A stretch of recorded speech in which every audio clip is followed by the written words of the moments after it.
오늘 저는 여러분과 함께 고난 속에 피는 부활의 꽃이라는 제목으로 말씀을 나누겠습니다.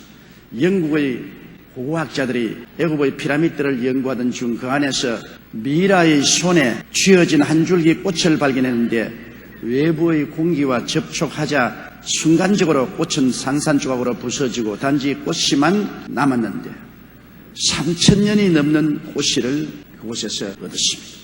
그래서 그것을 영국으로 가져와 화단에 심었더니 싹이 나고 잎이 피어 아름다운 꽃이 피었습니다. 그러나 그 꽃은 영국 식물학계에서는 알려지지 않은 꽃이었습니다. 그래서 스웨덴 식물학자 달의 이름을 따서 그 이름을 달리아라고 부르게 되었습니다. 달리아는 오늘 한국에서도 잘 알려진 꽃입니다. 생각해 보세요. 3000년 된 꽃씨는 바짝 말라 미라처럼 되었으나 그 안에 부활의 생명이 들어있어 흙에 심자 역사하기 시작해서 싹이 나고 꽃이 피었습니다. 우리의 삶에 다가오는 여러 가지 시험과 환난을 금할 수는 없습니다. 그러나 이 시험과 환난을 통할 때 가슴 속에 하나님에 대한 굳은 믿음이 있으면 그 믿음이 바로 부활의 씨앗이 되어 고난의 텃밭을 뚫고 아름답게 삶을 꽃피우는 것입니다. 믿음은 부활 생명의 신비한 법입니다. 요한복음 11장 40절에 예수께서 가라사대 내 말이 내가 믿으면 하나님의 영광을 보리라 하지 않았느냐 이렇게 말씀하셨습니다. 제2차 세계대전 중에 설치된 한 강제 수용소의 벽에 이런 글이 적혀 있었습니다. 구름에 가리워져 햇빛이 비치지 않을 때도 나는 태양이 존재함을 믿습니다. 내가 느낄 수 없을지라도 나는 하나님의 사랑을 믿습니다. 비록 하나님이 침묵하고 계실지라도 나는 하나님이 계심을 믿습니다. 우리의 눈에 햇빛이 보이지 않는다 해도 태양은 여전히 존재하고 있습니다. 마찬가지로 지독한 고난과 역경으로 인생의 먹구름이 가득해도 하나님은 여전히 우리의 삶을 주관하고 계십니다. 그 섭리를 이루어 나가시고 계신 것을 우리가 알고 끝까지 믿음을 붙잡고 있으면 그 믿음이 고난을 통해서 아름다운 부활의 꽃을 피우게 되는 것입니다. 믿음이 이깁니다. 믿음이 이기네 주 예수를 믿음이 모든 것을 이기게 되는 것입니다. 예수님의 고난과 부활의 꽃을 생각해 보십시오. 예수님의 십자가의 죽음은 원수들에게는 결정적인 승리였습니다. 예수님이 3년 반 동안 복음을 전했는데 원수들이 집요하게 따라다니다가 결국에는 로마의 법과 유대인의 모함으로 예수님은 잡혀서 십자가에 처형을 당하게 된 것입니다. 예수 그리스도를 십자가에 못 박여 죽이고 그리스도의 사역은 끝난 줄 알았어요. 베드로는 3번이나 예수 그리스도를 저주하고 맹세하여 가로되 모른다 하고 도망을 쳤습니다. 마가복음 14장 50절에 제자들이 다 예수를 버리고 도망하더라 했어요. 우리가 생각할 때는 예수 그리스도는 고난을 통해서 완전히 파멸당한 것 같았습니다. 그러나 예수님 안에 있는 하나님에 대한 끝없는 믿음은 고난의 텃밭에서 꽃이 피는 것입니다. 예수님은 그 고난의 텃밭에서 그 마음에 하나님을 향한 어마어마한 믿음이 부활의 꽃을 피운 것입니다. 요한복음 17장 1절로 8절에 예수님의 기도를 보면 예수님의 하나님에 대한 믿음의 고백이 나와 있습니다. 예수께서 이 말씀을 하시고 눈을 들어 하늘을 우러러 가라사대 아버지여 때가 이르렀사오니 아들을 영화롭게 하사 아들로 아버지를 영화롭게 하옵소서. 아버지께서 아들에게 주신 모든 자에게 영생을 주게 하시려고 만민을 다스리는 권세를 아들에게 주셨음이로소이다. 지금 저희는 아버지께서 내게 주신 것이 다 아버지께로서 온 것인 줄 알았나이다. 나는 아버지께서 내게 주신 말씀들을 저에게 주었사오며 저희는 이것을 받고 내가 아버지께로부터 나온 줄을 참으로 아오며 아버지께서 나를 보내신 줄도 믿었사옵나이다. 예수님의 기도를 통해서 보십니다. 그 결과 예수님은 패배하지 않았습니다. 예수님이 아버지에 대한 그 끝없는 믿음, 흔들리지 않는 믿음이 고난의 텃밭에서 부활의 아름다운 꽃을 피웠었습니다. 요한복음 12장 24절에 한 알의 밀이 땅에 떨어져 죽지 아니하면 한 알 그대로 있고 죽으면 많은 열매를 맺으라고 말했습니다. 골로새서 2장 15절에 정사와 권세를 벗어버려 밝히 드러내시고 십자가로 승리했다고 말한 것입니다. 하나님에 대한 믿음과 꿈은 예수 그리스도를 그 고난의 텃밭에서 부활의 꽃을 피우기 위해서 위대한 승리를 가지고 있는 것입니다. 우리가 어떠한 고난에 처할지라도 그리스도에 대한 끝없는 믿음을 가지고 있으면 그 믿음이 고난 중에 부활의 꽃을 피우게 하는 것입니다. 믿음이 없으면 고난은 우리를 파멸의 무덤으로 만들지만은 어떠한 고난이 다가와도 하나님에 대한 꿈과 믿음을 가지고 있으면 고난은 부활의 꽃을 피우는 텃밭이 되고 마는 것입니다. 러시아의 대문호 도스토옙스키는 그의 삶이 고난의 연속이었습니다. 신앙심 깊은 어머니가 남편 학대에 시달리다 결핵으로 사망하고 심히 폭력적인 아버지가 농민들을 괴롭히다가 농민들에게 맞아 죽는 것을 그가 18살 때 목격하고 큰 충격을 받아 평생에 그는 간질병 환자가 되었습니다. 그는 학교에서 따돌림 받고 공부에 낙제하고 고독했습니다. 청년 시절 문학과 사회주의에 심취하여 기독교를 권력에 붙은 종교라고 혐오하며 철저한 무신론자가 되었습니다. 사회주의로 혁명을 일으키려고 비밀 조직에 가담한 죄로 체포되어 총살형을 받고 사형대에 묶여 내 인생이 이제 이렇게 끝나는구나. 28년의 삶을 돌아보며 후회의 눈물을 흘렸습니다. 사형 집행이 막 시작될 무렵 멀리서 한 병사가 흰 손수건을 들면서 사형 중지하고 고함치고 왔습니다. 황제의 특명이요 집행을 중지하시오. 그래서 기적적으로 그는 사형을 면했습니다. 사형된 시베리아로 유배가는 기차에 간이역에서 설 때 한 부인이 조그마한 성경책을 전도로서 전달해 주었습니다. 그는 온갖 흉악한 범죄자들과 부대 끼고 혹독한 추위와 싸우며 힘든 노동을 해야 했습니다. 그러면서 틈틈이 성경을 읽었습니다.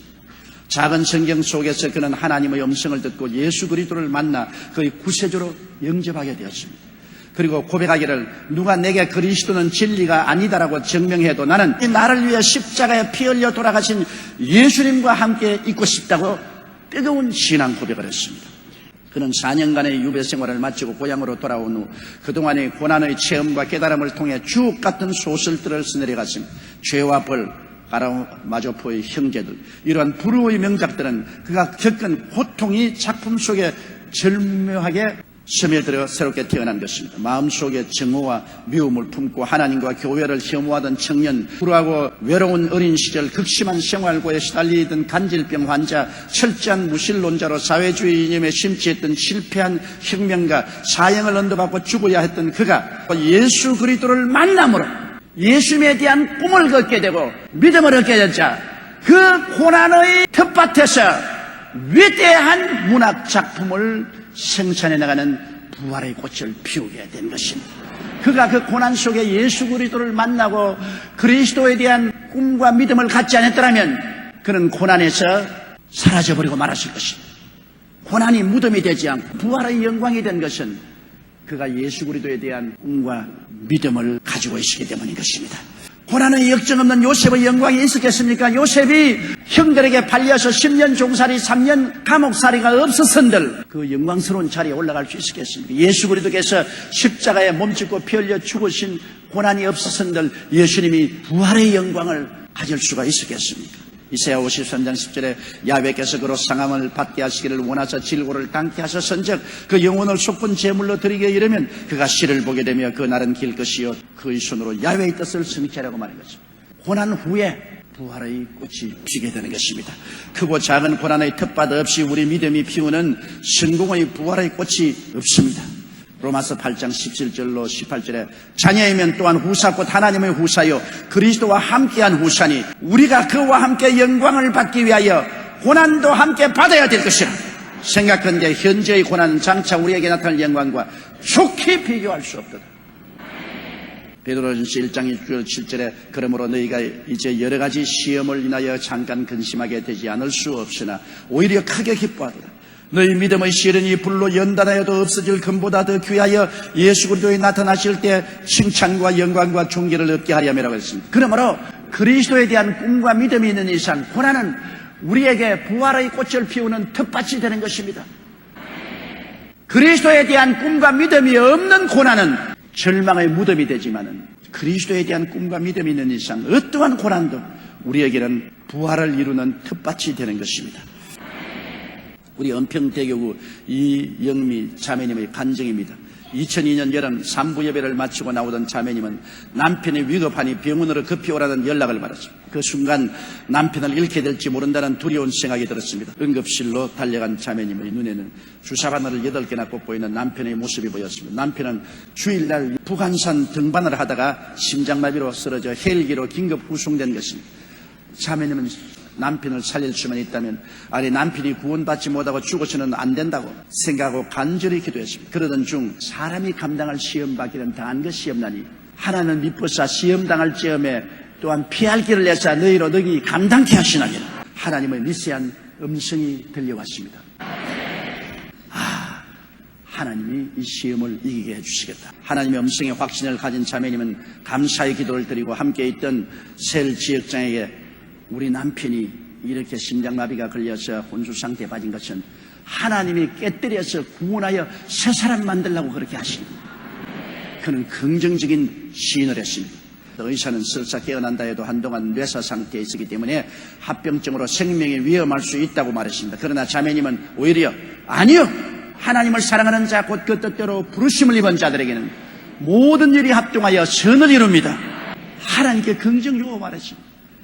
하나님과 접붙여서 올바른 생각을 하고 올바른 꿈을 꾸고 올바른 믿음을 가지고 올바른 입술의 시인을 가지고 기도하면 운명과 환경이 변화되어 버리고 마는 것이 기적이 일어나는 것입니다. 그렇기 때문에 의사의 어떤 진단도 자매님의 믿음을 꺾을 수가 없었습니다. 아무리 칠흑같이 어두움이 내 앞을 가로막을지라도 희망과 확신을 가지고 기도하면 하나님은 그 동굴을 터널로 만드신다는 설교를 마음속에 기억하고 믿음의 눈으로 건강한 남편의 모습을 바라보았습니다. 긍정적인 생각과 바라봄의 법칙을 통해서 그는 믿음을 가지고 하나님께 부르셨습니다. 그렇게 80여 시간을 기도하며 기다린 끝에 드디어 기적이 일어났습니다. 장례 준비를 해야 한다는 주위 사람들의 말이 무색할 정도로 남편의 회복은 급속도로 진전되었고 이를 지켜봐도 믿지 않던 사람들 중에서 이건 하나님이 고쳐주신 것이라고 이구동성으로 말을 했습니다. 이제 자매님의 남편은 성대에 약간의 불편함을 느낄 뿐 완전히 회복되어 예전의 건강한 모습을 되찾았습니다. 그뿐 아니라 예수님을 영접하고 교회에 잘 다니고 있으며 오히려 주일 성수는 꼭 지켜야 한다고 호통치는 신실한 하나님의 사람으로 거듭나버리고 말한 것입니다. 고난당하기 전에는 예수를 믿지 않더니 고난당한 후에 깨어져서 예수를 믿고 천국 백성이 되었으니 얼마나 큰 유익이 되지 않았습니까?